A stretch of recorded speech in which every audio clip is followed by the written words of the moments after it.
already had TSA PreCheck, but I forgot what we bought. It was either clear or real ID, one of them. And it was worth it because there's these fees. It's kind of always wild when you're in Cancun. So you get on that plane, you land in Denver, and the same route is also going to Rapid City. You know, it's kind of just like, that's weird. They were like running through the airport because they just went to the regular line. And we were delayed in Cancun a little bit from that. And then we breezed right through. We had time to like get something to eat and use the bathroom. These ladies like running and sweating, sweating. Well, then we get on the plane and it's all about no foods, no beverages. And they're like, oh my God, I need water. I need a water. And they're like, you know, because it's like, well, this whole 50-minute flight, we're not going to be using it. Oh gosh, yeah, I hate that. It's always tight. And then Denver, yeah, it sucks. Spend the money. My other buddy, he's just like, just go to the Keys. We're in America, you don't got to deal with customs. Yeah, exactly. With 70 pages. That's all you want. 70 pages. Drinks. Good afternoon. I think we'll call to order the Legal and Finance Committee for July 12, 2023, and we'll begin with roll call and determination of quorum. Here. Evans, Here. Maher. Here. Secret. Here. Stroman. Here. We have a quorum. Okay, next item is adoption of the agenda. Move to approve. Second. Got a motion by Evans and a second by Sechrist to adopt the agenda. All in favor? Aye. And now we'll go to general public comment. This is a time for members of the public to discuss or express concerns to the council on any issue not on the agenda. Action will not be taken at the meeting on any issue not on the agenda, except by placement on the agenda by unanimous vote of the council members present. And I don't see anyone in the queue or any speaker request forms. So I'm going to close public comment.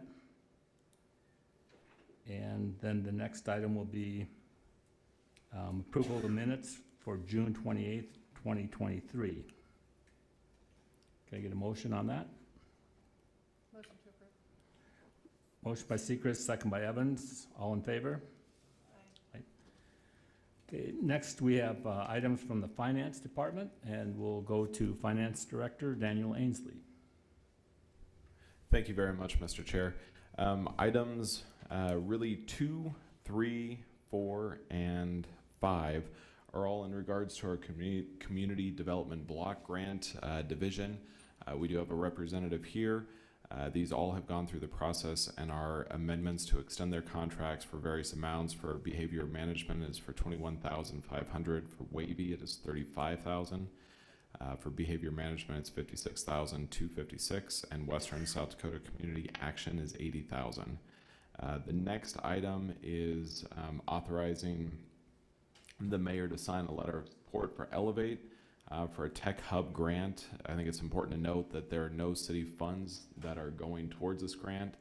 There will be some city staff that will be used to support the grant request, and that is a grant that is administered through the U.S. Economic Development Administration. The next item, that is item number 7, we would ask that you would table that. There are some additional departments that are looking to make some changes for petty cash, so we'd rather do it all at once. So if you would table item 7, we would appreciate it.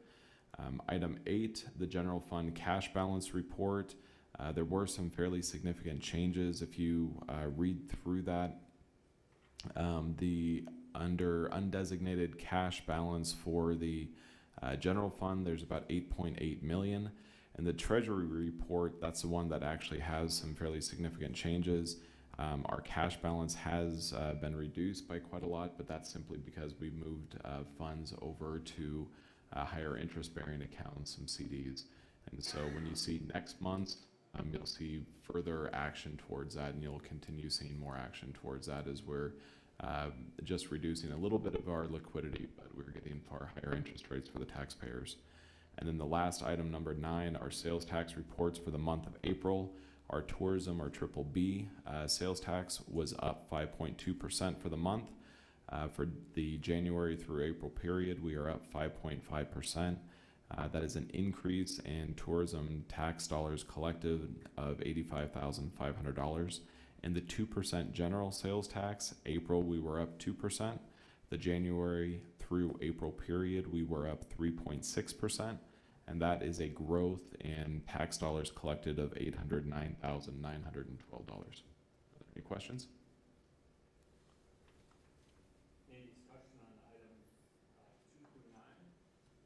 Excuse me, any discussion on items 2 through 9?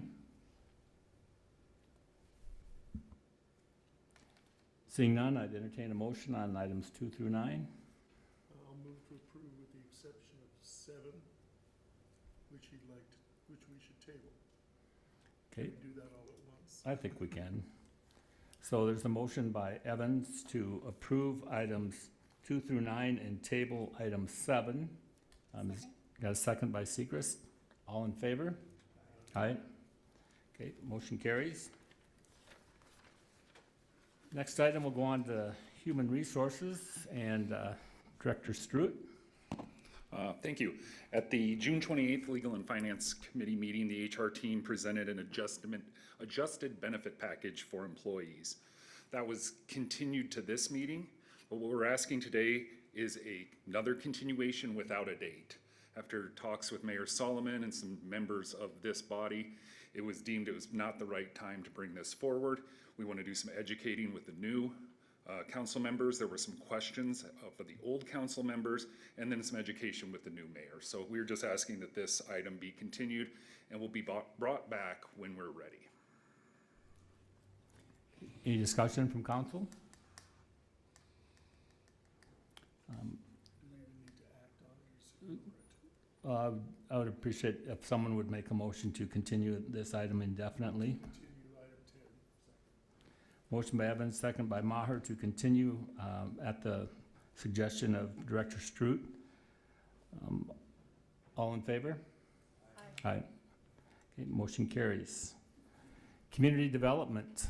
Who are we going to be hearing from on community development? Thank you, Mr. Chair. So the next item is a request to authorize staff to advertise for a RFP to update our comprehensive plan. Our last plan was adopted in 2014, so we are ripe for an update. As a part of this, we sent out the RFP to many stakeholders. Would like to thank those council members that did provide some great comment. Planning Commission, County Board of Commissioners, Elevate, Visit Rapid City, Downtown Board, Monument, Airport, Historic Preservation, School of Mines, and many of our arts portions of our community. Again, trying to vet this thoroughly to ensure that those concerns and comments were included in it.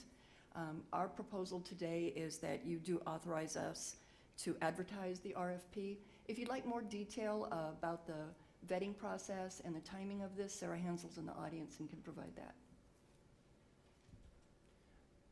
Thank you, Director Fisher. Any discussion from council on item 11? Okay, we'll go to Bill Evans.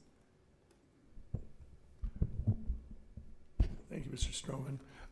Yeah, this is something we need to do, but I would request of Ms. Fisher that we would like to move toward a more transparent sort of process when we do this that has periodic updates, not something that goes off into the weeds and then comes back a year later and is a finished product and it hasn't had any feedback along the way. Like our $1 million, $900,000 solid waste plan did, and then most of it was not implemented because people weren't happy with it. And I know there's times for input, but we should be receiving periodic updates and the ability to give feedback, because if it's heading in the wrong direction, we want to veer it off in the right direction before a lot of time is wasted going to a place we don't want to be.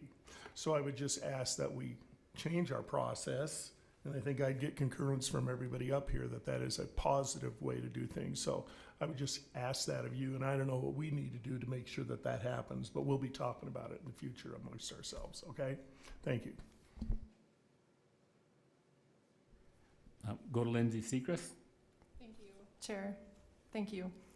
I just want to take a moment to commend staff for the progress of this last 10 years from our community development comprehensive plan that was that had established our goals and values originally. We've come a long way, and I'm really excited to see this on the agenda for consideration today. So the RFP is extremely well written and detailed and includes, in my opinion, all of our major considerations that need to be taken as a community. Establishing goals and values will lead us to important conversations and discussion, and thinking ahead to what we want to be as a community.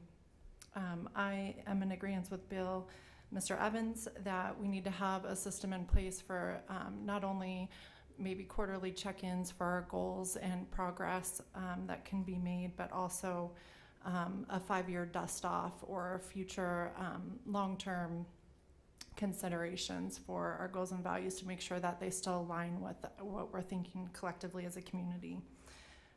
And just lastly, I really appreciate the community collaboration pieces that are put into this RFP to touch upon some of our reach out to community members that are disadvantaged, and that I do believe will help us inspire trust and confidence in our city government. So that's all. Thank you.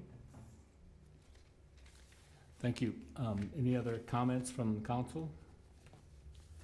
Or any other input from community development, either Vicki or Sarah or anybody that has anything to add? So, Mr. Chair, I was so excited to see Councilman Evans hit his light, because I thought he's going to be so happy when he realizes that we truly are approaching this with embracing the cultural and artistic side of our community and wanting to see how development throughout the city has an impact on that.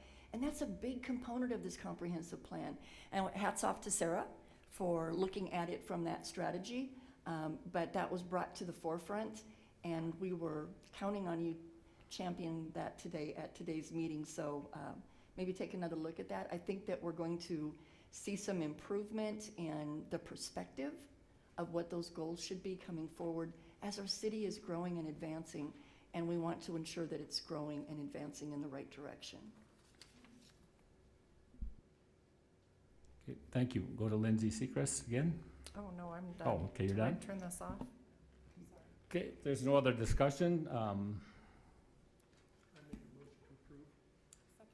Okay. Motion to approve by Evans and a second by Sechrest. All in favor? Aye. All opposed? Motion carries. Go to Parks and Rec, Director Biegler. Thank you, Mr. Chair. This is a proposed update to the bylaws of the Parks and Recreation Advisory Board. It will more clearly specify the terms of office for the chairperson and vice chairperson of the board. And also it adds language that specifies in the event that either the chair or vice chair vacates their seat at some point during their term, the board will immediately elect a replacement to that position. Thank you, Director Biegler. Any comment from council?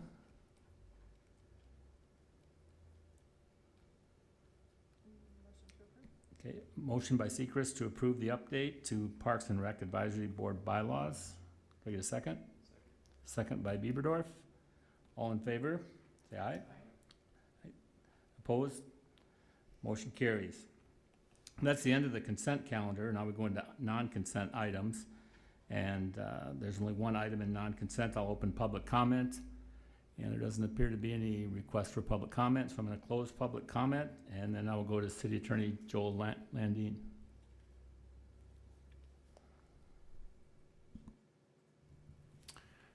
Thank you, Mr. Chair.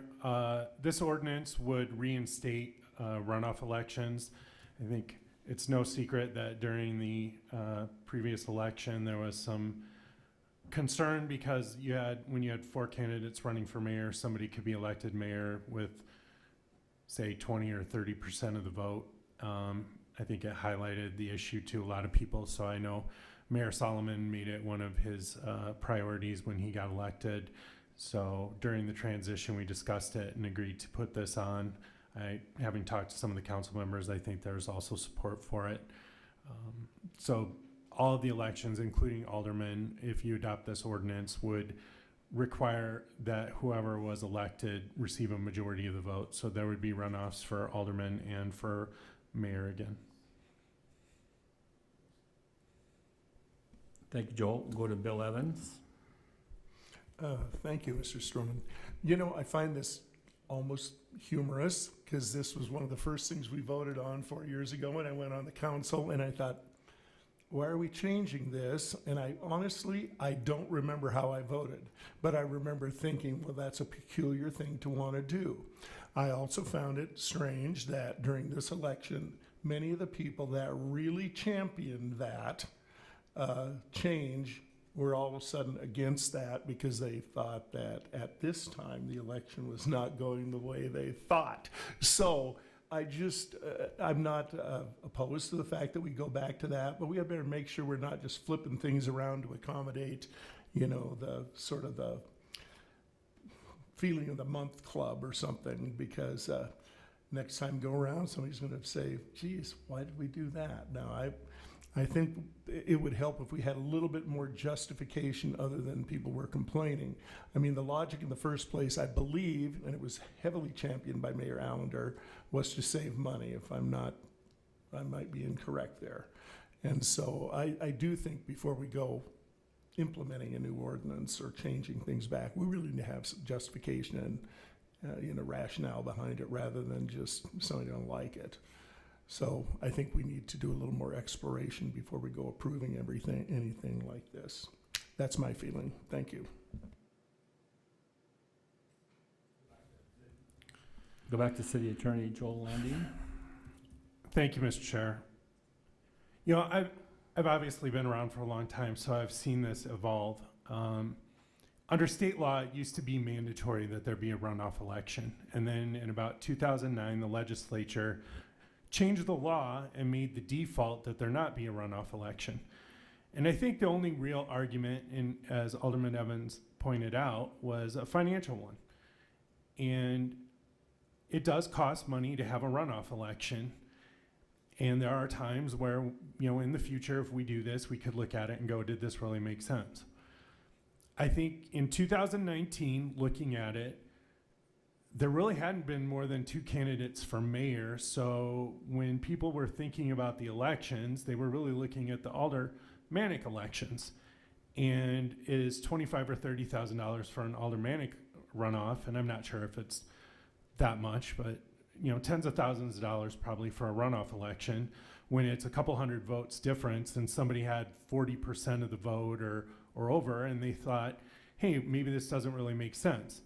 Like most things, then a circumstance that in that 10 or 11 years since we had adopted runoffs came up after 4 years after we repealed it, where you had a longtime mayor decide they weren't running for re-election. A lot of people thought they had an opportunity, and you had 4 people run, and people started to realize whoever won the mayoral election, as it turned out, you know, did so with, you know, around 30% of the vote. So, I mean, really it's up to you, but I think it kind of opened people's eyes, like, is that something we really want? Doesn't mean it's going to happen again. We went 10 years from repealing the runoffs till it happened, but if this situation does happen again, I think people, it seemed to me that it did change people's opinions about runoffs. You know, to me, there was a question about whether or not, okay, could you divide the question, have a runoff for mayor and not for alderman?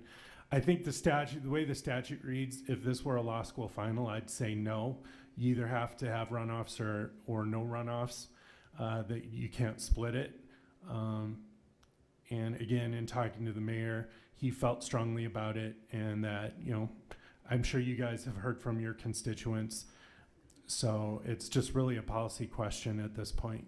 This may not come up again, even if we adopt, it may not come up again for years, but based on what happened, it seemed like there was a lot of desire to at least have this discussion at this point. Thank you. Go to Kevin Maher. May I ask the attorney a question, please? Certainly. Joel, when you were considering this and discussing it and coming up with this ordinance, did you consider what some municipalities have done and put a threshold? So, like if there's 3 candidates and if one gets 41% or something, then you don't need to do the runoff? You know, we have considered that. There really isn't authority for that. Again, you know, this goes back to the idea that we're not a home rule city, so our ability is kind of limited unless we have authority to take an action. The presumption is we don't have authority to do it. I could make an argument practically that like it's unclear or it doesn't specifically prohibit it, but the argument against it is it also doesn't specifically allow us to do that. I think frankly, if you were going to look at, I know they're looking at Title IX and making some revisions perhaps, or suggesting some revisions to the legislature that might be to give us more flexibility to craft our runoff elections. So you could choose to have, say, well, if an alderman gets 30% of the vote, that's fine, but for mayor, we think they should have a higher threshold or something. But I will just say right now, I don't think the statute gives us a lot of flexibility. It says the default is no runoff, or you can adopt an ordinance requiring a runoff. We could try to tweak it like you're suggesting, but it would potentially bring the validity of the ordinance into question if somebody wanted to challenge it. Okay, thank you. Go to Bill Evans.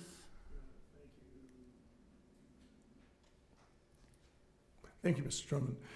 My only concern about doing it so quickly following the election is that really we haven't even had time to get any feedback from the new council members, have any sort of discussion or stuff. So I do think perhaps this is a bit early. I do think their opinion is important. And is there a particular reason why it appeared today as opposed to in a month and a half of preceding any other elections, so that we have a chance to discuss it amongst the council members that are new and get the feelings? Because frankly, I don't know what anybody thinks. That would be my suggestion, that we not enact anything right away as a knee-jerk reaction to what happened yesterday. Thank you. Go back to City Attorney Joel Landine. You know, the mayor certainly, he's very articulate, can speak for himself. I know the reason that it is on the agenda today is because he requested that an ordinance be drafted and be put on the agenda. And from speaking with him, I think he thought it was something that was going to have fairly universal support based on his discussions with people. So he described it to me as something that maybe we could act on and be an early victory. But certainly it's up to the council to decide whether you want to adopt it or if you want to have further discussion on it before you're comfortable adopting it. So. Well, I suppose we could just postpone it at the council meeting to a later date and bring it forward and maybe make a motion. We could do that.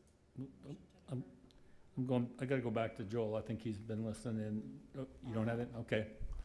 Yeah. Joel, are you in? Okay. Then we'll go to Kevin Maher.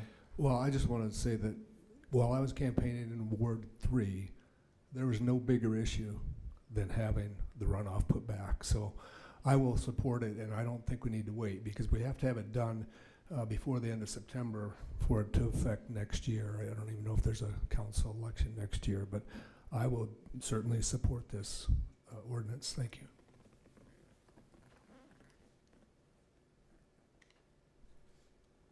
So can I ask, I'm going to ask Joel a question then. So a couple of people up here were talking about what position we take today, or will it be can the council just deal with it on Monday as is? And I guess I want to make sure that you're going to be able to expound a little bit on the restrictions that you see from the state statute in terms of modifying anything, like having a one set of rules for a mayoral election, another one for a aldermanic election. And I think that it just says municipal elections in the statute, so I guess I understand why you're saying we can't really parse it out that way. And that also goes with the formula that we might have in a multi-candidate election, saying 40% or something like that. I understand that. I hope that when this comes up in front of the council, that you'll be there to explain that in some detail, because those are the modifications that people usually see, and they have questions about. So with that in mind, I guess my question is, what can we just move this forward to council without a recommendation, and then at council on Monday night, if the council decides they want to take some more time, they can do that then? Yeah, I mean, your general options are to send it to council with a recommendation, either to approve or deny, send it without a recommendation, or table it. So if you want it on Monday night and you're not prepared to make a pro or con recommendation at this point, I think the appropriate motion would be to take to council without recommendation.